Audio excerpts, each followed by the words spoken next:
people act stupidly. John Cornwell, who's just written another attack on yourself, Richard, and who is an old friend of mine, a very brilliant guy, wrote one of the best studies of the Catholic Church and fascism that has been published. He's, in his review of you, he says, Professor Dawkins should just look at the shelves of books there are on the Trinity. The library is full of attempts to solve this problem before he's so... But none of the books in those religious libraries solve it either.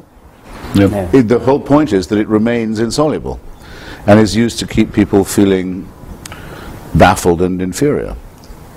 But I want to come back to the thing about mystery in physics, because isn't it possible that our evolved brains, because we evolved in what I call middle world, where we never have to cope with either the very small or the cosmologically very large, we may never actually have an intuitive feel for what's going on in quantum mechanics, but we can still test its predictions. We can still actually do the mathematics and do the physics to actually test the predictions, because anybody can read the dials on a... Right. I think what we can see is that what scientists have constructed over the centuries is a series of tools, mind tools, thinking tools, mathematical tools, and so forth, which enable us to some degree to overcome the limitations of our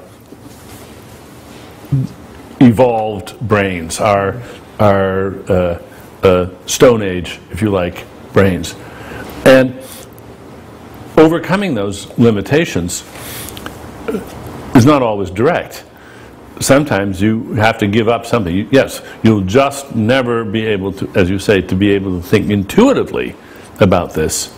But you can know that even though you can't think intuitively about it, there's this laborious process by which you can make progress.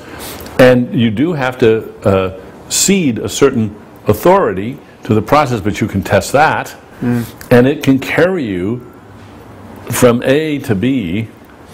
In the same way, if you're if you're a quadriplegic, an artificial device can carry you from A to B. Doesn't mean you can walk from A to B, but you can get from A to B. Yes, and the bolder physicists will say, "Well, who cares about intuition? I mean, just look at the math." That's right.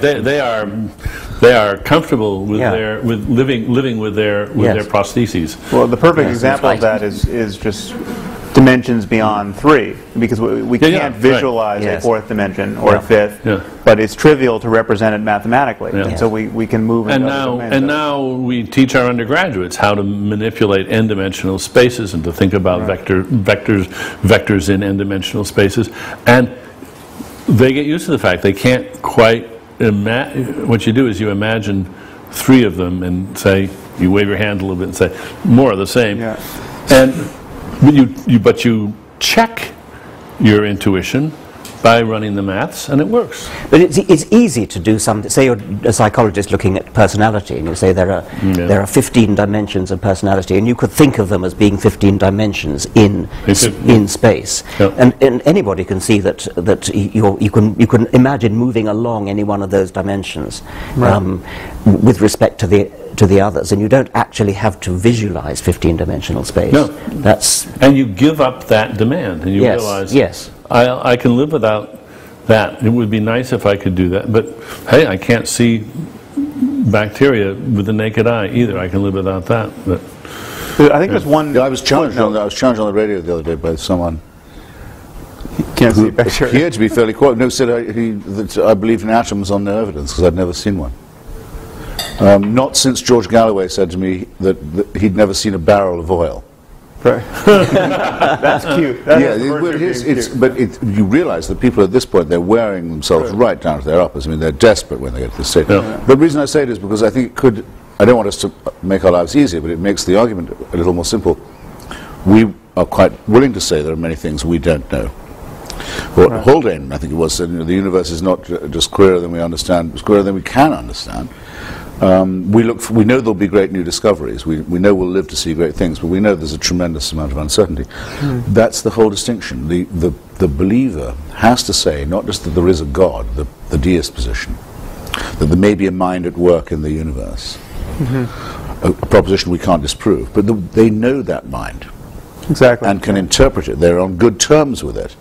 They get occasional revelations. They have a book that is verbatim briefings from it. Yes. Now, any decent argument, any decent intellect has to begin by excluding people who claim to know more than they can possibly know. You start off by saying, well, that's wrong to begin with. Now can we get on with it? Yeah.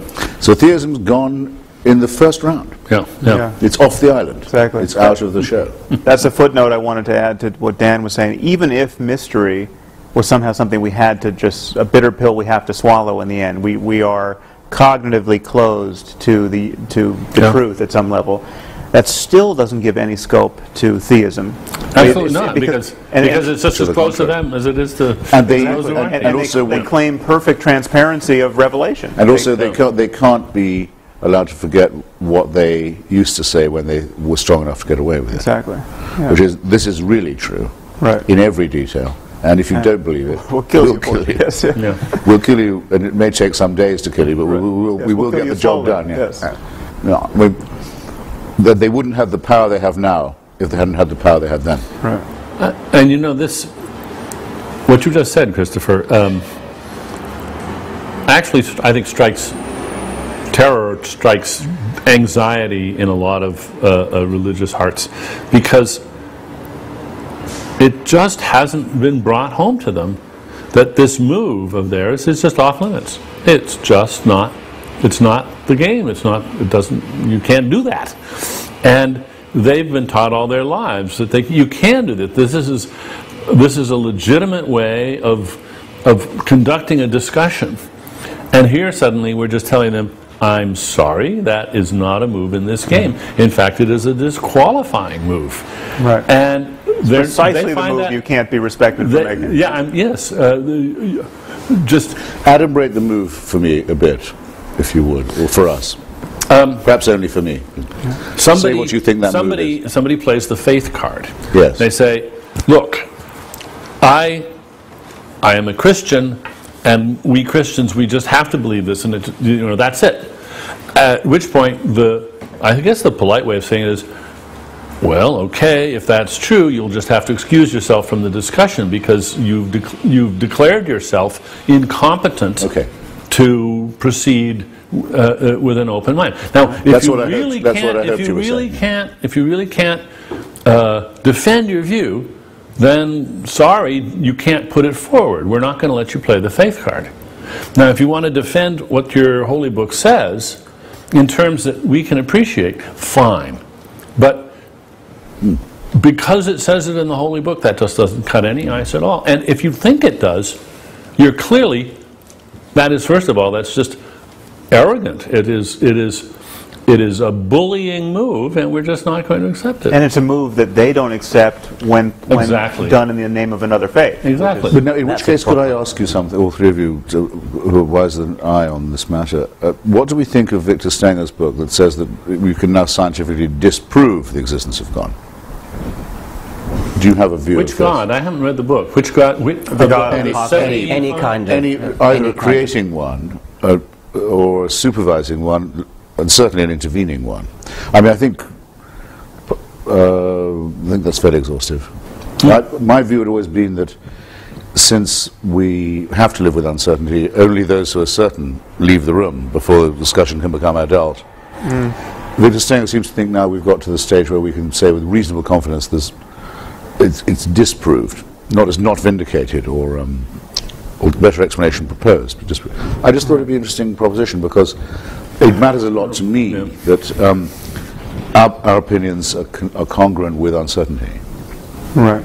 Well, I think the weak link... in other words, with doubt. Yeah, I was a big fan of his book and actually blurbed it, but I think the weakest link is this foundational claim on the texts, this idea that we know that the Bible is the perfect word of an omniscient deity, because that is an especially weak claim, and it really is the claim. It is really the gold in their epistemological gold standard. I mean, it all rests on that. That if the Bible is not a magic book, Christianity in this case evaporates. If the Quran is not a magic book, Islam evaporates. And when you look at the books, and ask yourself, is there the slightest shred of evidence that this is the product of omniscience? Is there a single sentence in here that could not have been uttered by a person for whom a wheelbarrow would have been, emergent technology?